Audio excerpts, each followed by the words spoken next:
안녕하십니까. 아까 공생선언 어제 개원 19주년을 이제 맞이하여 치유와 회복을 위한 공생촛불제라고 이제 이름을 가지고 이렇게 법문을 했던 내용을 우리 같이 한번 이것도 같이 서로 생각해 보면 어떨까 해서 갑자기 이거 하려고 오늘 나온 건 아닌데 어제 법문했던 것을 여러분들에게 같이 공유하면 좋겠다는 생각이 들어서 갑자기 생각이 들었습니다.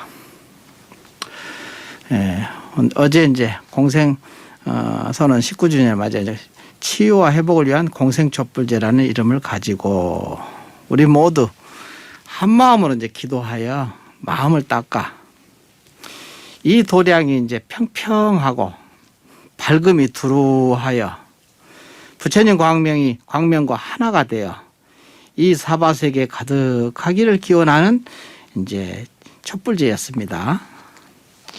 그러나 이제 요즘 우리의 삶이라는 것이 한 치 앞도 이제 보지 못하고 다가오는 일체 경계를 그냥 대적하기에 그냥 급급하는 형국이었거든요. 이러한 때 부처님의 제자로서 또한 마음 닦는 수행자로서 무엇을 급히 해야 하는지 이걸 한번 생각을 해볼 때가 됐다고 생각합니다. 근데 이 모든 문제, 다가오는 일체 경계죠. 코로나19를 포함해서 모든 것.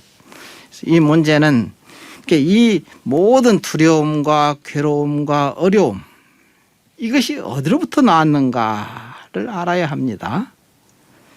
이 모든 문제를 그걸 알아야 그 문제에 끌려다니지 않거든요. 이 모든 문제의 근원은 자기 참 마음으로 쫓아서 나왔거든요. 다른 데서 나온 적이 없습니다. 이걸 알아야 됩니다. 자기의 참마음에 그러니까 자기의 참마음에 대놓아야 되고 거기서 밝게 비추어야 되고 이 모든 문제가 이미 그러면 이제 이 모든 문제가 이미 그냥 문제가 아니게 되거든요. 업이 아니라는 소리죠. 그대로 지혜 작용이 되는 것이거든요. 그렇게 알게 되면은. 그렇게 되면은 먼저 자기의 이렇게 되려면은 이제 먼저 자기의 참 마음을 믿어서 의지해야 합니다. 자기 마음 가운데 참 부처를 믿고 의지해야 되거든요. 또 두 번째는 밝게 비추어 놓는다고 했잖아요.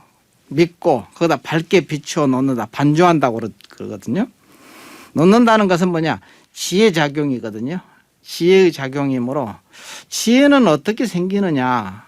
지혜는 갑자기 하늘에서 뚝 떨어져서 지혜가 생기는 것은 아니거든요. 지혜는 삼해라고 해서 보통 이제 문사수를 얘기하는 거죠. 즉 성인의 법문을 자주 들어야 이게 생기거든요. 지혜가. 들은 법문을 깊이 자기 마음 가운데 사유해야 또 생기거든요. 그리고 또 하나라도 자기 삶 속에서 실천해내면은 거기서 지혜가 또 생기는 겁니다. 이렇게 해서 지혜가 생겨야 이렇게 밝게 작용을 할 수 있거든. 밝게 비추어 놓을 수 있다는 말을 그래서 하는 것입니다. 이렇게 이제 지혜가 생겨서 마음이 깊어져. 지혜가 생겨야 마음이 깊어질 거 아니에요. 마음이 깊어지면 우리 눈도 깊어지고 우리의 삶도 깊어지거든요. 깊어진다는 것은 아주 두루한다는 소리죠. 밝게 두루한다는 것. 어려운 문제가 이렇게 다가오더라도 그것을 잘 해결할 수 있는 것입니다. 지혜만 있으면은 모든 경계는 이왕지서 다가오는 건데 그것이 다가오는 경계를 어떻게 해결할 거냐를 생각을 해야 되는데 이 문제에 그냥 급급해서 두려움이 앞서고 이걸 괴로움이 앞서 버리거든요. 그러니까 불자는 그렇게 하면 안 되는 거죠. 딱 문제가 다가오면 이걸 어떻게 해결할 거냐 딱 생각을 해야 되거든요. 그럼 부처님 법문에 의지해서 그걸 해결해야 됩니다. 그 지혜에 의해서 해결한다는 소리죠. 그런데 이 도리를 잘 모르고 실천하지 못하면 스스로 고통을 자초하여 그냥 모진 고통을 있는 대로 받잖아요. 그래서 보조 수심결에 뭐라고 하냐, 보조 스님 이제 수심결이라는 책에 지난 세상에 윤회하던 업을 돌아본다면 몇천 겁 동안 어두운 무간지옥에 떨어져 갖가지 고통을 받았으며 또 얼마나 불도를 구하려고 하였으나 불도를 다 부처님 불도라는 것은 진리를 구하려고 하였으나 이 소리거든요. 선지식을 만나지 못하고 스승을 만나지 못했죠. 법문을 잘 만나지 못했다는 소리예요. 불교를 만나지 못했다는 소리죠. 오랜 겁을 어두움 속에 빠진 채 그것을 깨닫지 못하고 온갖 악업을 지었던 거. 때로 한 번씩 생각하면 모르는 결에 긴 한숨이 나오거늘 어찌 방일하다가 게으르다가 지난날의 재앙을 다시 받겠는가. 또 누가 나로 하여금 지금 인간에 태어나 만물의 영장이 되게 하여 진리를 닦는 길을 잃지 않게 하였던가. 이게 얼마나 소중한지를 모르죠. 부처님 불법을 만나는 것이 아주 그야말로 소중한, 이 참으로 소중하고 진귀한 일인데 그걸 잘 실감을 못하니까 만나고도 그냥 방해를 하죠. 게으르잖아요. 실천을 안 하고 핑계 삼아서 그냥 잘 안 나오고 코로나19가 됐으니까 잘 안 나오죠. 절에. 그래서 되겠어요. 이것은 이제 실로 눈먼 거북이가 나무 토막을 만난 격이며 했잖아요. 눈먼 거북이가 태평양같이 넓은 바다에 거북이가 한 번씩 올라와서 쉬어야 되는데 그걸 나무 토막을 만나야 되는데 그 나무 토막을 만나기가 쉽지 않잖아요. 그렇게 어려운 일이라 이 소리야. 이 진리를 만나고 부처님 법을 만나는 게 작은 겨자씨를 바늘 끝에 던진 격이다. 불교에서는 이제 가장 큰 것을 수미산이라 하고 가장 작은 것을 비유할 때는 겨자씨를 비유하거든요. 가장 작은 겨자씨를 던져서 바늘 끝에 딱 이게 걸릴 때 그것을 그렇게 이제 어려운 일이라는 소리죠. 그 다행스러움이란 어찌 말로 다 표현하리요 했거든요. 이게 보조국사 진울 스님이 하신 말씀이십니다.